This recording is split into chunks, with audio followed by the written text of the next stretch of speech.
présidentielle 2018 au Cameroun, le principal parti d'opposition, le Social Democratic Front, a investi samedi son candidat. Son nom, Joshua Ossi.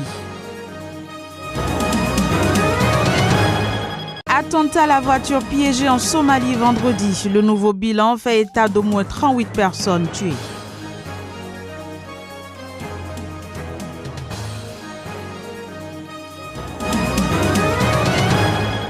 Puis culture, démarrage de la 8e édition du festival thématique de films, de documentaires et de télévision du Bénin, festival Lagune Image.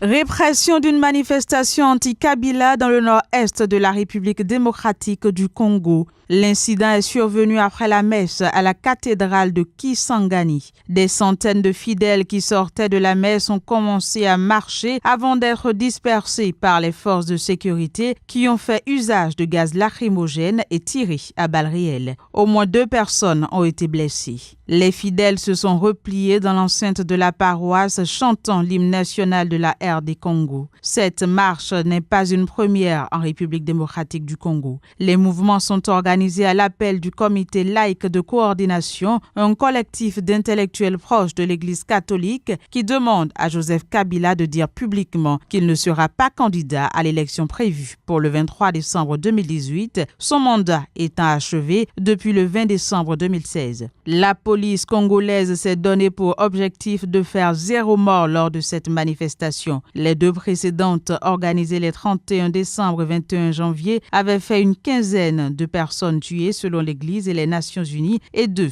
d'après les autorités congolaises.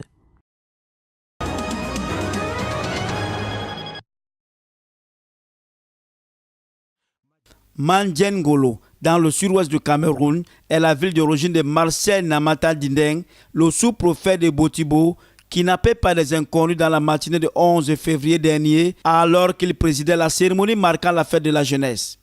Ici, ce village porte le deuil, car le fonctionnaire était la seule élite du coin.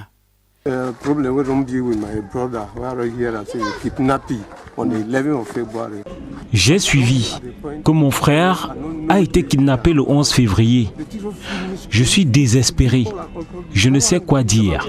Je suis dépassé.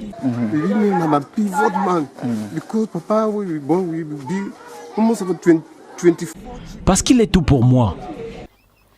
Issu d'une famille de près de 24 enfants, Marcel Namata Dindeng était le principal soutien de sa famille, mais surtout le modèle de toute la communauté dont il est originaire. Son frère aîné reste inconsolable depuis la disparition de celui qu'il appelait affectueusement papa. La dernière fois que nous avons échangé, c'était en décembre dernier. Il m'a dit qu'il fallait qu'on organise les funérailles de nos parents. On a décidé de le faire cette année. Je pleure depuis.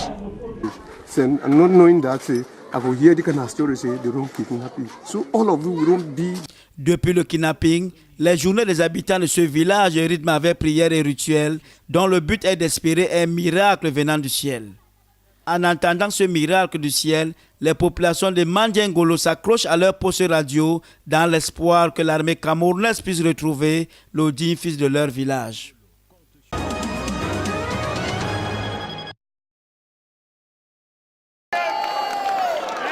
Voici l'homme, Joshua Ossi, 49 ans.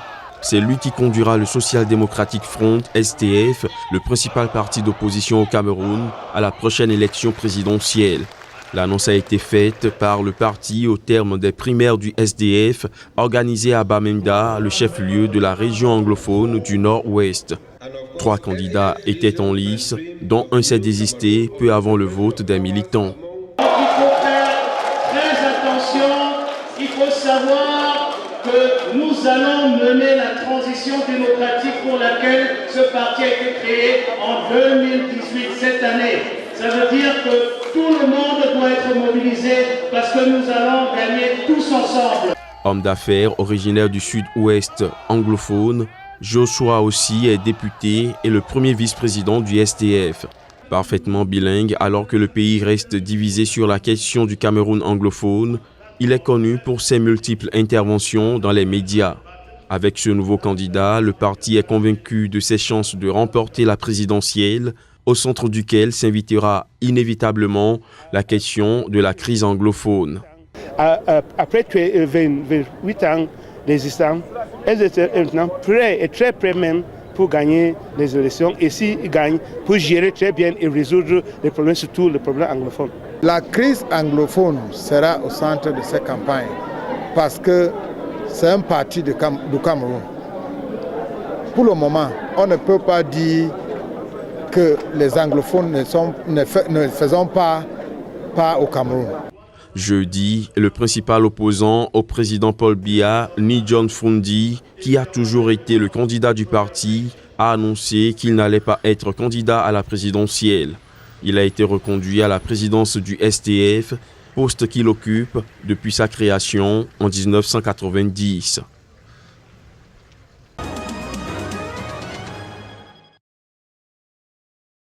Les géomètres, ils ont fait le tour des quartiers, ils ont fait des marquages et on a fait une réunion avec le projet comptoir Nord-Sud de Cotonou et le projet de la Belge Lagunais dans l'arrondissement de Cotonou, du 4e arrondissement.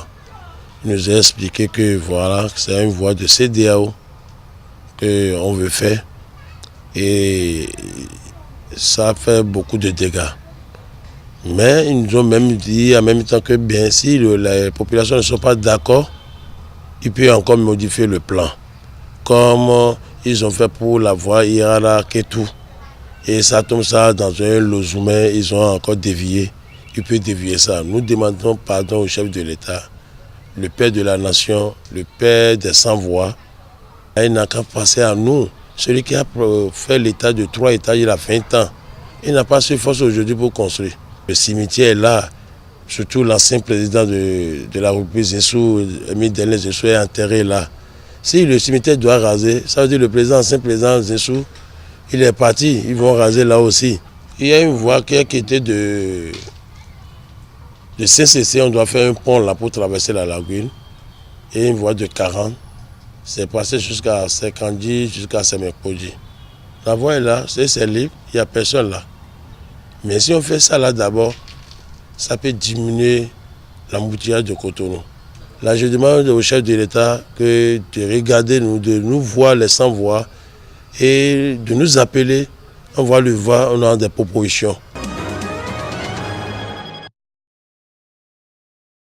Le premier bilan provisoire annoncé la veille et qui faisait état de 18 morts est passé désormais à 38, selon une annonce faite samedi par des responsables du service des ambulances à Mine.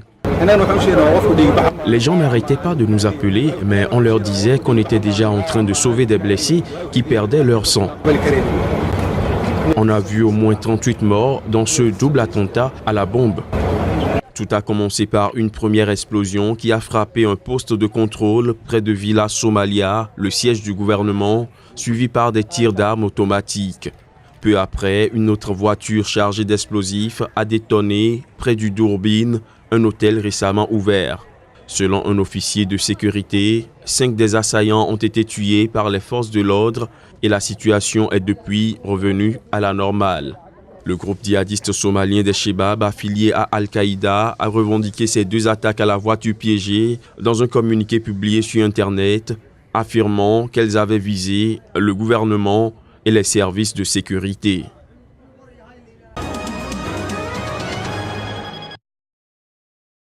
Le gouvernement centrafricain et la mission des Nations Unies en Centrafrique, MINUSCA, ont déployé samedi des forces de sécurité pour ramener la paix dans le quartier musulman de Bangui, le PK5. Le ministre centrafricain de la Sécurité, le général Henri Wanzé Lingisara, qui a déclaré vendredi soir à la radio nationale que le gouvernement a le devoir de ramener la paix dans le PK5, a précisé que les forces armées centrafricaines qui appuient la police et la gendarmerie agiront sous supervision de la MINUSCA. Le ministre centrafricain de la Sécurité a également demandé à la population du PK5 d'apporter son soutien à la gendarmerie et à la police en appui de la MINUSCA pour éradiquer les malfrats qui ne veulent pas la paix dans le quartier. 3 personnes ont été tuées et au moins 7 blessés entre jeudi soir et vendredi matin dans des échanges de tirs entre 2 groupes armés rivaux du PK5, quartier où habite la majorité des musulmans de Bangui. Le général Henri Wanze Lingisara s'était déjà rendu vendredi dernier dans ce quartier pour y rencontrer les chefs de ces 2 groupes armés.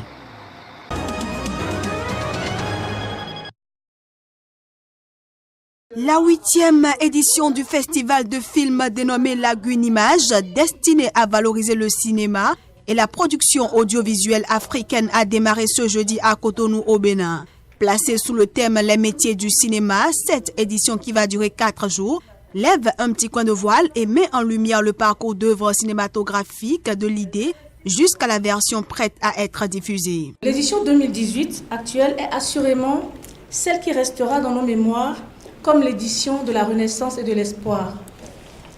Renaissance avec la reprise après 4 années d'absence des activités fondamentales du festival, à savoir les courts et longs métrages de fiction ou documentaires sélectionnés avec soin et proposés aux populations à la base sur 4 jours, de 20h à 22h, grâce à des espaces culturels implantés dans les quartiers de la ville de Cotonou. L'espace Chief, le centre, le parking, Okpara-Culture, l'ISMA et l'esplanade du marché à Godomé. La plupart des réalisateurs de ces œuvres sont dans la salle et j'en profite pour les féliciter.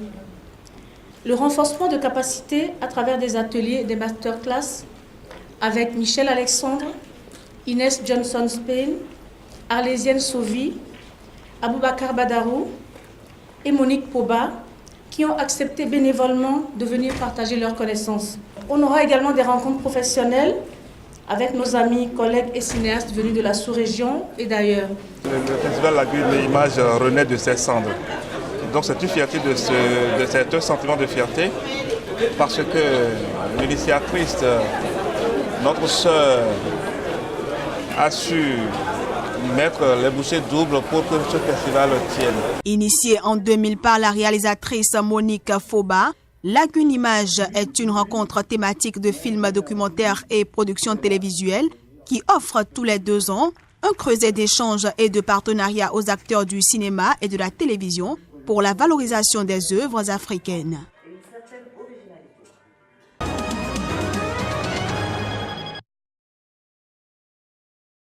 Polémique autour de la venue d'un général du Nord-Coréen sur le territoire sud-coréen. La venue du général Kim Yong-chol, connu pour être un tenant de la ligne dure à Pyongyang, a provoqué l'ire de l'opposition sud-coréenne qui a manifesté contre sa venue. Les 8 membres de cette délégation officielle dont il est à la tête ont franchi la zone démilitarisée qui divise la péninsule au poste frontière de Dorasan au nord de Séoul, selon un porte-parole du ministère de l'Unification à Séoul.